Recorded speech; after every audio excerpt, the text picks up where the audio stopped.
اللہ تعالیٰ کے پیارے محبوب صلی اللہ تعالی علیہ وسلم نے ارشاد فرمایا، حسن و اسلام المرء ان یترک من لا یعنیہ، بہترین مسلمان وہ ہے، اچھا مسلمان وہ ہے کہ ہر اس چیز کو چھوڑ دے جو بے مقصد اور بے فائدہ۔ اسے ہم بیڑی پر بھی چسپاں کر سکتے ہیں۔ بیڑی پینے سے کوئی فائدہ آج تک کوئی ڈاکٹر نہیں بتاتا۔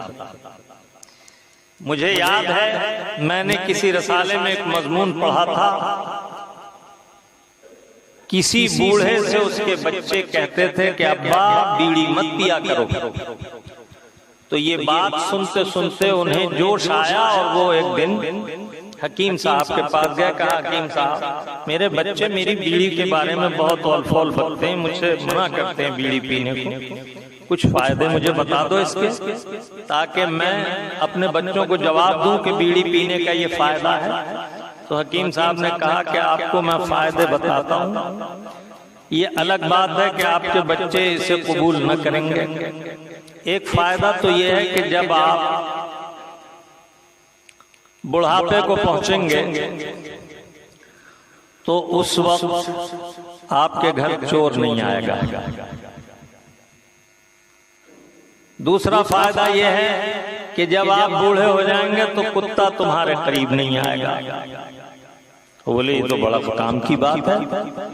تو حکیم صاحب نے کہا بات پوری بھی تو سن لو، بڑھاپے میں اتنا کھانسیں گے آپ کہ کھانسنے کی وجہ سے چور پہلے ہی سمجھ لے گا کہ جاگ رہا، کھانس رہا۔ اب اسے تم فائدہ سمجھو یا نقصان سمجھو۔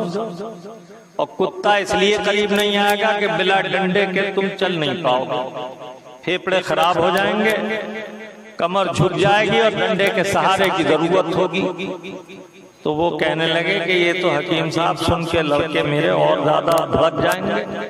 تو انہوں نے کہا کہ بات یہی سچ ہے، کیا تم یہ نہیں دیکھتے کہ لوہے کا انجن جو ڈیزل یا پیٹرول سے چلتا ہے، جو دھواں اس سے بنتا ہے اسے وہ انجن باہر پھینکتا ہے سائلنسر کے ذریعے، اور تم دھواں اندر لے جاتے ہو، اور تمہارے پھیپڑوں کی نسیں تو بڑی لطیف اور نازک ہیں، جب فولادی انجن دھوئیں کو برداشت نہیں کر سکتا تو تمہاری یہ نسیں کس منزل کو پہنچیں گی۔ میرے عرض کرنے کا یہ مقصد تو نہیں کہ میں بیڑی پینے کو حرام بتا رہا ہوں، لیکن اسلامی تعلیمات میں یہ بڑی پیاری بات ہے کہ جہاں سوئی کے ناکے کی برابر بھی آپ کا نقصان ہے تو شریعت کا انتباہ وہاں موجود ہے۔ اللہ کے حبیب نے فرمایا بہترین مسلمان وہ ہے کہ وہ ہر اس کام کو چھوڑ دے جس سے کوئی فائدہ نہ ہو۔ تو جو کام ہمارے اس طرح کے ہیں جن سے ہمیں فائدے کے بجائے نقصان ہے، انہیں بدرجہ عتم ہمیں چھوڑ دینا چاہیے۔